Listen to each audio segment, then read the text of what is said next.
Thank you so much for joining me today on Paint a Beautiful Picture. We're going to talk about developing closeness with your child.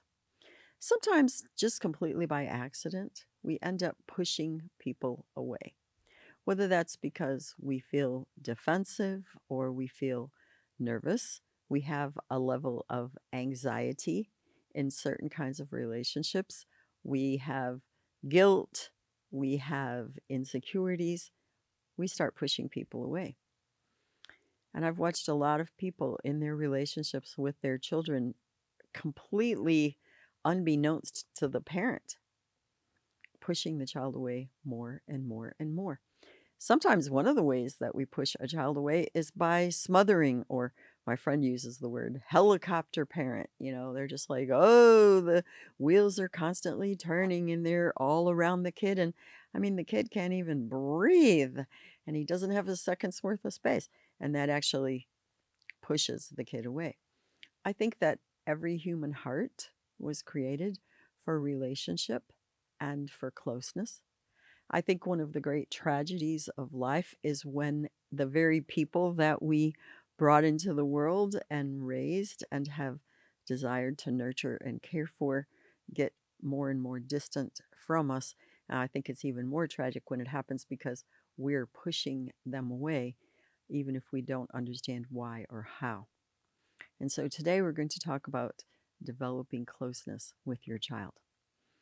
Every child has a great desire and an urgent need for relationship.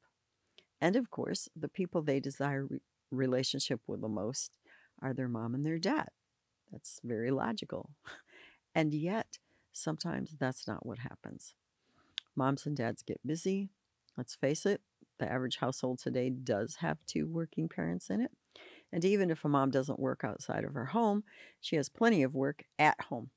I mean, wow, just maintaining a house and keeping up with the laundry and the shopping and cooking and everything in the world that has to happen to be a mom pretty much takes up most of your day. And so it can be easy to take the most important thing, which is the development of that relationship, and not give it the priority that it deserves. So there's our first point. You need to make this a priority. I don't care if the house is kind of messy. I don't care if you have hot dogs and pork and beans for dinner instead of a big, huge, beautiful meal every day. Because if you were taking that extra hour or two or three and investing it in your child and your relationship with your child, that's putting that closeness as a priority. And let me say this to you. If you are married, if you have a spouse or a partner who is with you all the time, you need to model closeness to your children as well. Sometimes parents will pour all their life and time and energy into their children and ignore their significant other. That's a really bad thing because you're modeling to the kid that he's so much more important than your mate. And that isn't the truth. They're only going to live in your house for 18 to 20 years. Ideally, you're going to live with your mate every day for the rest of your life. If you got married at 25 and you live to be 70, that's 45 years of your life. Don't give your child an incorrect message. And so, model closeness with your partner by saying to your children sometimes, I'm really sorry, but this right here, this is mom and dad time. So, you need to go into your room quietly and you may read a book, you may play a game with your brother, you may build Legos with your sister, you can go outside and play on the swings, but this 15 minutes, this half of an hour, this is mom and dad time, and you don't need to be interrupting us. That's perfectly okay. So you demonstrate to your child the priority of your marital spousal relationship, and you model to them what closeness looks like while you all talk and visit together, and your kids understand that. And out of that comes a very secure child. They feel really emotionally safe in a home that they know that their parents love one another. So that's also an investment for your child. But that priority has to be that you lay aside time that you devote to your mate as well as to your children. So that's why when I talk to you a lot about having a disciplined schedule and having a certain amount of a routine, if you don't, you will never just find time. That's not how that goes. It will disappear before your very eyes. You'll get to the end of the day and you haven't done anything that really nurtured or developed that relationship or the relationship to your children. You have to establish a certain amount of disciplined scheduling in your life so you have that time and you devote that time consistently. So you make closeness a priority that's going to involve time. Okay, number two, you understand that it costs you something. Okay, let's be real. Every single one of us is selfish by nature.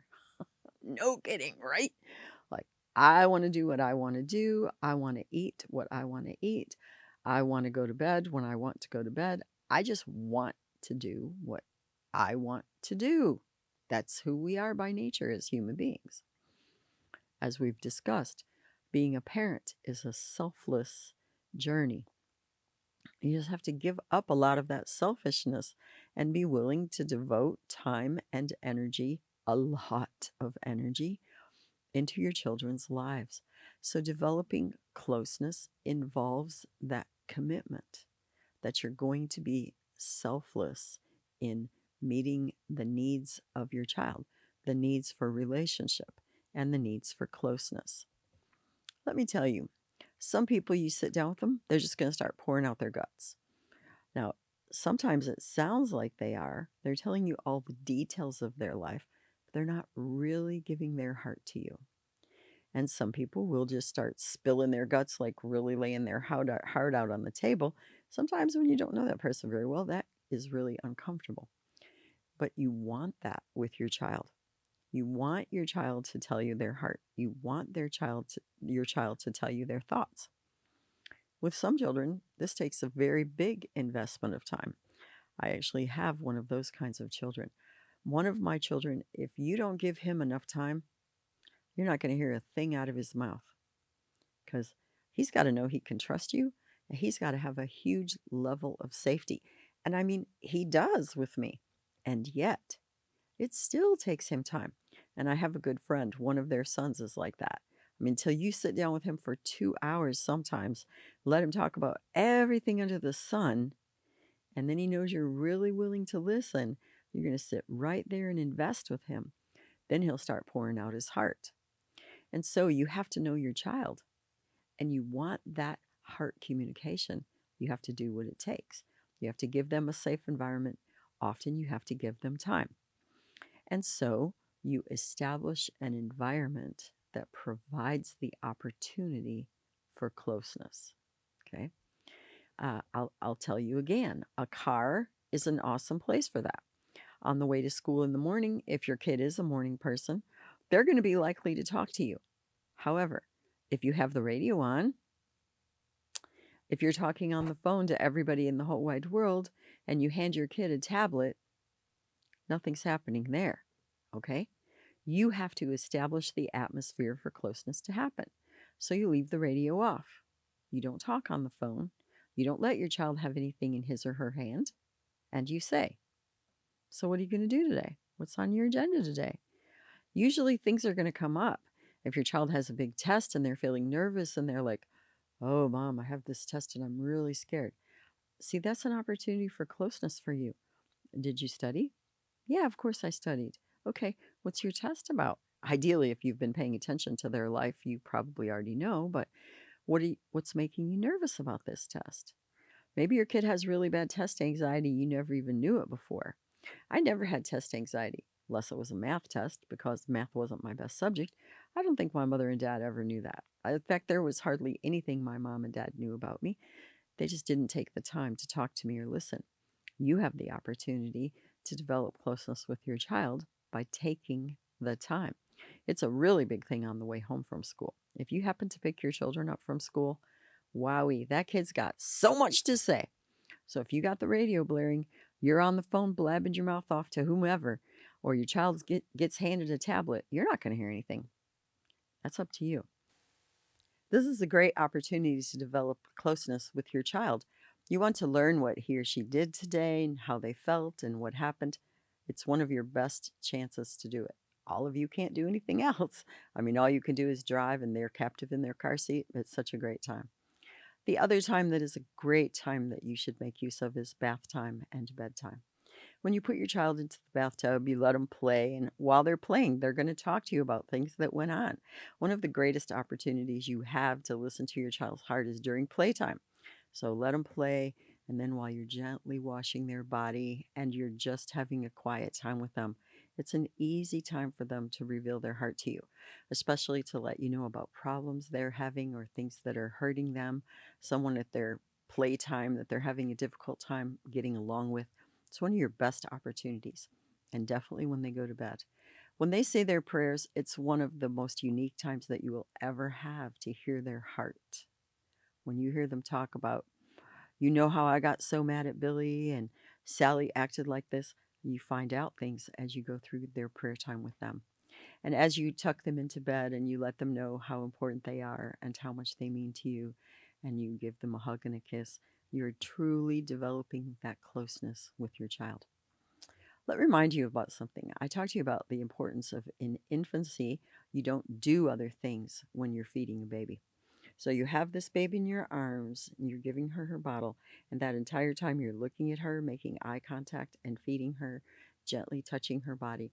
From the very beginning, you are developing physical, emotional, and spiritual closeness, and that's your goal. If you have a child who's a young adult or an adolescent and you haven't developed this yet, I want to tell you please don't be discouraged. It is still possible. One of the first things you might need to do is apologize to your child. You actually might need to acknowledge to them, do you know when you were younger, I was really busy establishing my career. I was buying a home. I was doing so many things. I didn't devote all of the time and attention to you that now I wish I had. I would really like to have a much closer relationship with you. So I want to admit to you my part in why that hasn't happened. Now the child is of an age they get to choose. They may not choose to have a relationship with you, but at least you can make the effort to have a closer relationship with your child. You can say to them, I'd really like to do something with you. What do you want to do? It isn't that we are going to do this, but what would you like to do?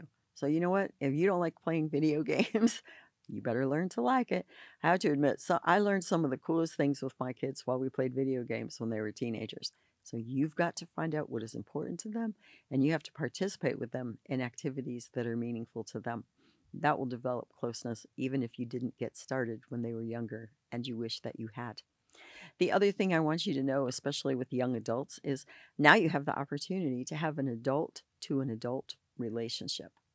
You've heard me say that I did not raise my children to be children, I raised my children to be men. And so you have the chance to look at your child differently. They're not a little kid anymore. And now you can relate to them as an adult. And so you can still develop the level of closeness with them that you would with any other human being that's going to be your good friend. And you're going to have to do the dance together of what do you like? What do you think? How do you feel? Might be a little awkward. I want to acknowledge that to you. But if you desire that closeness with your child, then it's worth the investment of your time. And remember, it is going to take time. I really want you to know that one of the richest, greatest gifts that you give to your child in developing closeness with you is they learn how to develop close relationships with others. One of the great joys of life is having close relationships with people where we are free to share our ideas and our hearts with someone else who cares.